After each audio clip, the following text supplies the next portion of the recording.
მე არ ვიცი როდის დასრულდება ჩვენი ბრძოლა წარმატებით. ის არც ზუსტი თარიღი ვიცი და არც მიახლოებით ზუსტი თარიღი. მაგალითად რომ თქვა რომ მომავალი წლის მარტში დასრულდება მეთქი.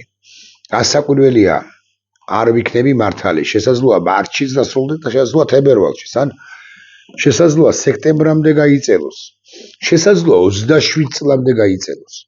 გაგიკვირდებათ და კიდე უფრო უარეს ვიტყვი ჩვენთვის 28 წლამდე რა მივა იძინა ივანიშვილის ხელში ხო კატასტროფები დაგვემართება გააჩანაგებს თელ ქვეყანას სრულად მოსპობს ამ ქვეყნის სუვერენიტეტს მაგრამ ჩვენი ბრძოლა ადრე იქნება თუ გვიან და სრულდება ჩვენი გამარჯვებით და ეს გვიან შეიძლება იყოს 2028 წელიც კი მაგრამ ძალიან საინტერესო კითხვაა რას ვუწოდებთ ჩვენ გამარჯვებას მარტო ბიძინა ივანიშვილის მოცილებას და მისი ჯგუფის, მისი კასტის, მისი ბანდის, მისი ხუნტის, მისი კოზანოსტრა ჯგუფის მოცილებას ვუწოდებთ კი გამარჯვებას?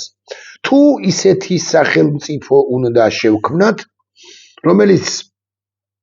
რომელიც ნელ-ნელა რასაკვირველი, უფრო ზუსტი რომ იყოს სწრაფად, მაგრამ ესე თანმიმდევრულად იქნება გამარჯვებული სახელმწიფო ევროკავშირის წევრი ან იმ წარმონაქმნისა, რომელიც ევროკავშირის ნაცვლად, ესეც ხო არ არის გამორიცხული, შეიქმნება. როგორ აპირებს ესა თუ ის პოლიტიკური ჯგუფი? საუბრობს კი ერთი-ორი მცირე გამონაკლისის გარდა პოლიტიკური ჯგუფების უმრავლესობა მაგალითად უსაფრთხოებაზე, თავდაცვასა და უსაფრთხოებაზე. ან ქვეყნის შიგნით არსებულ საკითხებზე, განათლება როგორი უნდა იყოს, ჯანდაცვა როგორი უნდა იყოს, სოციუზრუნველყოფა როგორი უნდა იყოს, ინფრასტრუქტურაზე მგონი არავის საუბრობს, შესაძლოა საუბრობენ. მაგრამ ხმამაღალი არ არის ვინც თუ ვინმე საუბრობს, მათი საუბარი. ეს არის რაღაც სახელმწიფო სერვისები თუ სწორი სიტყვა.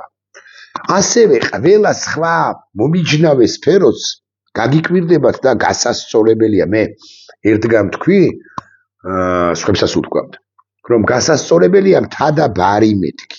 მოკლედ, ყველგან სადაც პრობლემა გვაქვს და პრობლემა გვაქვს ყველგან, რასაკვირველია ესეთი მკვეთრი რეფორმები, მკვეთრი გადაწყვეტილებებია, მისაღები, მკვეთრი რეფორმებია ჩასატარებელი. მათ შორის წინ ხოლმე, მაგრამ მაინც გავბედავ და ვიტყვი.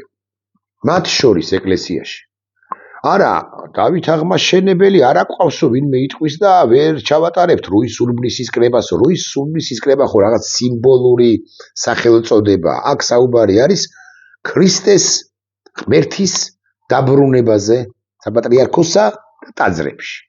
და ღმერთი საპატრიარქოსა და ტაძრებში არ არის მოცემულ ეტაპზე სამწუხაროდ. განდევნილი ხავთ მაცხოვარი კაბაჩაცმულ, ანაფორაჩაცმულ, მღვდელმსახურ, ღვთისმსახურებად წოდებულებს. დღეს მარტო დოროთე ყურაშვილი და კიდე რამდენიმე მღვდელმსახური საუბრობს ამ თემაზე, ამასთან დოროთე ყურაშვილს არქიმანდრიტობა შეჩერებული აქვს. ის ბერი არის, მაგრამ არქიმანდრი იერარქია არ არის. პრაქტიკულად ვერ ხედავთ ჩვენ უმაღლეს სასულიერო იერარქებს, რომლებიც საუბრობენ სრულად და უნდა ვისაუბროთ სრულად. ანუ საპატრიარქოში მყოფებს ვერ ხედავთ. თორე ახლა საპატრიარქოს მიღმა მყოფი პეტრე ცაავა საუბრობს, დიახ, მკვეთრადაც საუბრობს. ამ თემაზე ბევრი ლაპარაკი შეიძლება რასაკვირველია. მაგრამ ასევე სასაუბროა იმაზე, რასაც ახლა მოგასმენინებთ. სწორს ამბობს ხსენებული დოროთე ყურაშვილი, გვალმაგიდაში იყო ჩვენთან ფორმულაზე და ფიქრობს საინტერესო აქცენტებს აკეთებს და აქა-იქ შევჩერდები და მეც ჩემს კომენტარებს გავაკეთებ. მოусმინოთ მას, არ გაჩვენებთ, არ არის მნიშვნელოვანი. არსებობს ადამიანობა და არსებობს ქრისტიანობა. ადამიანობა საყოველთაო, ქრისტიანობა კიდე სხვა არის. ანუ ეკლესია და ეკლესია ერარქი არა მხოლოდ ადამიანი არამედ ადამიანობაზე მაღლა უნდა იყოს, ქრისტიანი უნდა იყოს, შეწირული ღმერთის მეტი მოეთხოვება იერარქს დასაკვირველია. ამასაც გულისხმობს დოროთე ყურაშვილი. მსახური უნდა იყოს და ესენი შემწირველების მსახურები აღმოჩნდნენ. ანუ ეს არის კატასტროფა ჭირს ეკლესიას, აი რუსეთის შემატკივრობა ბუჩას გულშემატკივრობა. აი ეს ძალიან საინტერესო პასაჟია. ეხლა რომ მიედავოს ანდრია ჯაღმაიძე ასე მაგალითად ან საპატრიარქო და რომ კითხოს რომ რუსეთს და ბუჩას როდის გულშემატკივრობდიო, რუსეთის აგრესიას როდის მამართლებდიო, ფორმალისტურად შესაძლო ანდრია ჯაღმაიძე თუ შიო მუჯირი დოროთე ყურაშვილთან შეიძლება მართალიც კი აღმოჩნდეს არ მიწყენს არქიმანდრიტი მე მაგრამ დოროთე ყურაშვილი გაცილებით მართალია და მართალია რასა გაცილებით კი არა მართალია სწორედაც რომ მე მინდა გკითხოთ ბუჩაში რაც მოხდა ან ზოგადად უკრაინაში რაც მოხდა და რაც ხდება არის დანაშაული კაცობრიობის დანაშაული ადამიანობის დანაშაული კონკრეტული ხალხის და კონკრეტული ადამიანების ოჯახებისა და ადამიანების წინაშე ამ ბუჩაში მომხდარს, ან ზოგადად უკრაინაში მომხდარს ამ 4 წლის განმავლობაში ერთხელ მაინც გამოეხმაურა კი ადამიანის გვერდში მდგომი საქართველოს მართლმადიდებელი ეკლესია. ჩვენ ვნახეთ კი წმინდა სინოდის ცალკეული მღვდელმსახურების ოფიციალური საპატრიარქოს დონეზე. ღერთი ორს შესაძლოა სიტყვა წარმოუთქვამს ამბიონიდან, მაგრამ ვნახეთ თუ არა, მოვისმინეთ თუ არა მათი ოფიციალური პოზიცია იმასთან დაკავშირებით, რაც დაატრიალა რუსეთმა არ ვნახეთ, მეცაც გეტყვით არა თუ არ ვნახეთ, ბარძიმში მოხსენიება, ანუ ევქარისტიული კავშირი საქართველოს მართლმადიდებელ ეკლესიას, რაოდენ სამწუხაროც არ უნდა იყოს, შედარჩუნებული აქვს სწორედაც რომ რუსეთის მართლმადიდებელ ეკლესიასთან, ანუ კირილ გუნძიაევ ბანდიტთან, რომელიც ლოცავს იმ ჯარისკაცებს, რომლებიც მიდიან ბუჩაში და ზოგადად უკრაინაში ადამიანების მოსაკლავად და ამბობს ეს კირილ გუნძიაევი, რომ რუსეთი მართალია იმ ომში, რომელსაც აწარმოებს, იმ სისხლის ღვრაში, რომელსაც აწარმოებს დამოუკიდებელი უკრაინის და უკრაინელი ხალხის წინააღმდეგ. კირილ გუნძიაევი ამართლებს პირდაპირ თუ ირიბად იმას, რომ რუსებმა გაიტაცეს 20, 25, 30,000 ბავშვი, გადაასახლეს ურალს იქით, ეგრეთ წოდებულთა მათივე განმარტებაა, მე გავიმეორებ უბრალოდ, უცვლიან ეგრეთ წოდებულ DNM-ს, ანუ ამბობენ, რომ ესენი რუსებად ჩამოყალიბდებიან, უკრაინელები აღარ იქნებიან, რომ ტრამპის მეუღლეც კი ევედრება ლამის პრეზიდენტად წოდებულ კი არა, პრეზიდენტ პუტინს ამ ავადმყოფ კაცს და რუსები მაინც ამ 20,000 ბავშვიდან ერთსაც კი არ უშვებენ უკან, იმიტომ რომ ამ პრეცედენტის დაშვება არ უნდა და მე ვუბრუნდები ისევ და ისევ. არა მხოლოდ შიო მუჯირს ხაზგასმით ვამბობ, არამედ საპატრიარქოს ზოგადად. ერთი განცხადება მაინც ამაზე გაგიკეთებიათ. ამიტომ ანდრია ჯაღმაიძე თუ ეტყვის მე ბუჩას როდის ვამართლებდიო, აბა განმიმარტოს ეხლა დოროთე ყურაშვილმა ამ თვალსაზრისით, რასაკვირველია ანდრია ჯაღმაიძე ესე რომ დავწვრილბანდეთ, დავმოლეკულდეთ, მართალი იქნება, მაგრამ საბოლოო ჯამში რასაკვირველია დოროთეა მართალი, როდესაც დუმხარ ამგვარ ამბავზე. ანდრია ჯაღმაიძე ქვია თუ შიო მუჯირი, სამწუხაროდ შენ ხარ იმ აგრესორის, გამოდის რომ აგრესორის მხარეს ახარ, ბოდის ვიხდი. აქვე ვიტყვი. გაცილებით მანამდელი ამბავია, პოროშენკოს დროინდელი ამბავია, უკრაინის მიერ ავტოკეფალიის მიღება და მე კითხვა მაქვს, ვინ უჭერს მხარს საქართველოს საპატრიარქოდან არ ეკუთვნის უკრაინას ავტოკეფალია? ლოგიკა რომ თუ უკრაინას ეკუთვნის ავტოკეფალია და ჩვენ ვაღიარებთ უკრაინის ავტოკეფალიას, ამ შემთხვევაში კირილ გუნძიაევი ბანდიტი აფხაზეთის ავტოკეფალიას აღიარებსო, ეს ტყუილი ლოგიკაა. მიუხედავად იმისა, რომ ფორმალისტურად რუსეთის საპატრიარქო არ აღიარებს აფხაზეთის ავტოკეფალიას, ამის მიუხედავად მას რუსეთის საპატრიარქოს, რუსეთის მართლმადიდებელ ეკლესიას აქვს პირდაპირი კავშირი აფხაზეთის სეპარატისტულ, ასე გეტყვით, მართლმადიდებელ ეკლესიასთან. იქაურ ღვთისმსახურებთან, რომლებიც ისეთივე სეპარატისტები და ბანდიტები არიან, როგორც ეგრეთ წოდებული საერო ხელისუფლება ჩვენი ამ ძირძველი ტერიტორიისა. დავუბრუნდეთ ახლა თემას კირილ გუნჯაევთან ევქარისტიული კავშირი გარდაულა დაუცილებელია? ამათ აფრთხობთ, რომ თუ გაწყვეტენ ევქარისტიულ კავშირს კირილ გუნჯაევის ვითომ მართლმადიდებელ ეკლესიასთან რუსეთისა, ამის შედეგად აღიარებს რუსეთი ხსენებული აფხაზეთის ავტოკეფალიას და აღიაროს მეთქი, ასე გეტყვით. ისედაც წართმეული გვაქვს და ისედაც ხახვის თავა გუმბათებს ადგამენ ჩვენს უძველეს ეკლესია ტაძარ მონასტრებს აფხაზეთის ტერიტორიაზე. დიდ სიწმინდეებს მეთქი, გეტყვით ასე. ისედაც ვერც ერთი 34 წელიწადია უკვე, ხო?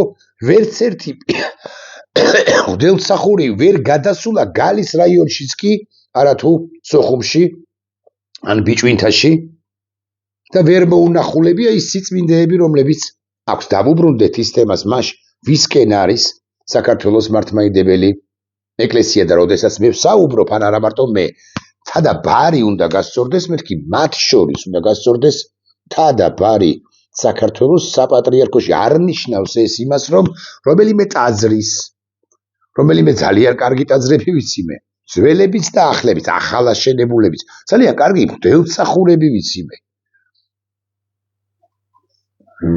არ მახსოვს ზოგი სახელი, კი არა, უმრავლესობისაც ხადია. მაგრამ არიან ღვთისმსახურები, ამა თუ იმ მონასტერში, ამა თუ იმ ტაძარში, ამა თუ იმ ეკლესიას არასწორად ვეძახით ხოლმე, უწოდებთ ხოლმე, მაგრამ ოკეი, ეკლესიაში თუ გნებავთ ასე ვიწყვის, ყველგან პრაქტიკულად, რომლებიც ღვთისმსახურები არიან მართლა, ღვთის და არა მღვდელმსახურები, მაგრამ არიან, კი არა, აი საპატრიარქო როგორც ინსტიტუცია ყარს, დამპალია. არ ვიცი, რამდენად დგება ეს დრო, პარემ ვიკითხავ, რომ მე დავსვა ეს კითხვა. კითხვა მძიმე, გულახდილად გეტყვით, კიდევ იმდენად მძიმე არ ამდენადაც პირდაპირი. ადრესატი არის ჩემი პატივისცემის და სიყვარულის გათვალისწინებით დოროთე ყურაშვილის მიმართ, გათვალისწინებით არის დოროთე ყურაშვილი.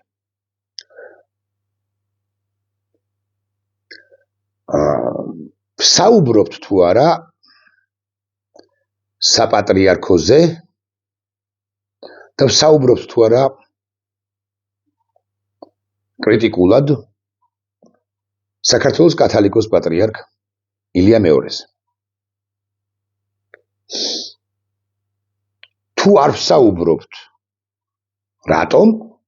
იმიტომ რომ ის ასაკცევთ, რელევანტური არგუმენტია, ის ასაკცევთ პატივს, ის ღვაწლს ვდებთ, მცემთ პატივს და ასე შემდეგ და ასე შემდეგ. მაგალითად ქართული საგალობლები დააბრუნა მან. მართლაც ასეა. და არავინ უარყოფს ამას. საუბრობთ თუ არა მასზე კრიტიკულად, როგორც ამ ინსტიტუციის, რომელიც ძირ გამომპალია თავკაცზე, საპატრიარქოს ინსტიტუციის თავკაცზე, თუ არ ვსაუბრობთ. არგუმენტები, რომ ჩვენ არ ვსაუბრობთ იმ თუ კიდე სხვა მიზეზის გამო, მისაღებია. მისაღები შეიძლება გასათვალისწინებელი არ არის, მაგრამ შეიძლება არ წახვე, არ დაუჯერო, მაგრამ რაღაც არგუმენტები არსებობს საიმისო, რომ მასზე არ ვისაუბროთ. მაგრამ არსებობს არგუმენტები საიმისო, რომ მასზეც ვისაუბროთ.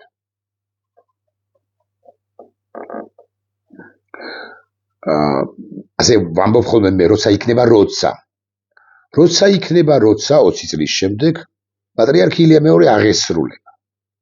ღმერთმა დიდხანს აცოცხლოს. ყველა სიტყვას ზუსტად უნდა ვთქვა. ამის შემდეგ იწყება მაღალი ალბათობით დიდი ჭხუბი, სქიზმა ჩვენ საპატრიარქოში.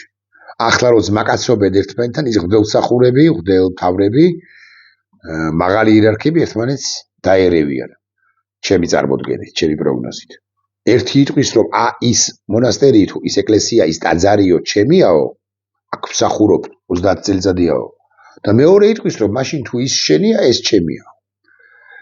მაღალი ალბათობით ან გარკვეულზე მაღალი ალბათობით პატრიარქის გამორჩევაც კი ვერ მოხდება ახალი პატრიარქისა, როცა იქნება, მაგალითად 30 წლის შემდეგ. ამისთვის ჩვენ უნდა მოვემზადოთ.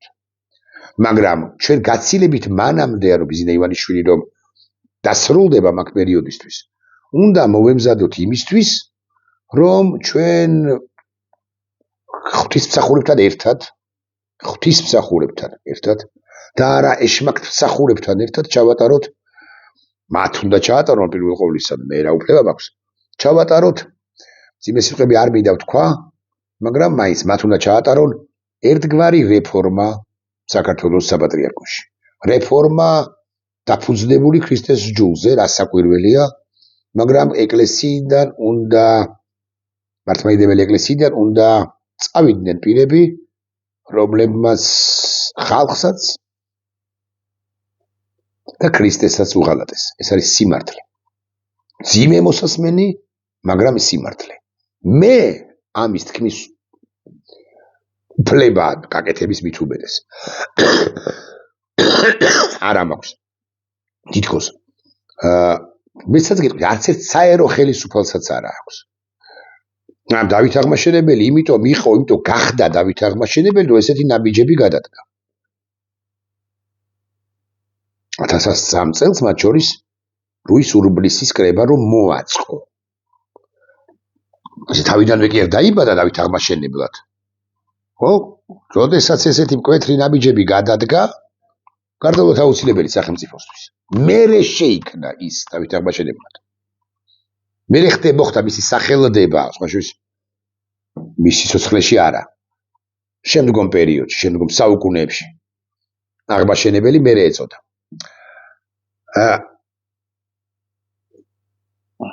და კიდევ უკრაინის კონტექსტში ჩვენ, როდესაც ყველაფერი კარგად იქნება ამ ქვეყანაში, ერთ-ერთი პირველი ნაბიჯი რაც იქნება გადასადგმელი, იქნება უკრაინისათვის უკრაინის ავტოკეფალიის აღიარება. ეს არის ფაქტი და ამას ვერ გავექცევით. მეორე ნაბიჯი იქნება პარალელურად, ჩვენ დაგვასწრებენ მე მგონი რუსები, ჩვენ რუსეთთან ევქარისტიული კავშირის გაწყვეტა. რუსეთთან როგორც ფსევდოქრისტიანულ, ფსევდომართლმადიდებლურ სახელმწიფოსთან და მის KGB FSB-ს მსახურ რუსეთის საპატრიარქოსთან. აი ეს იქნება სწორი ჩემი აზრით, კი არა ობიექტურად. ნახვამდის.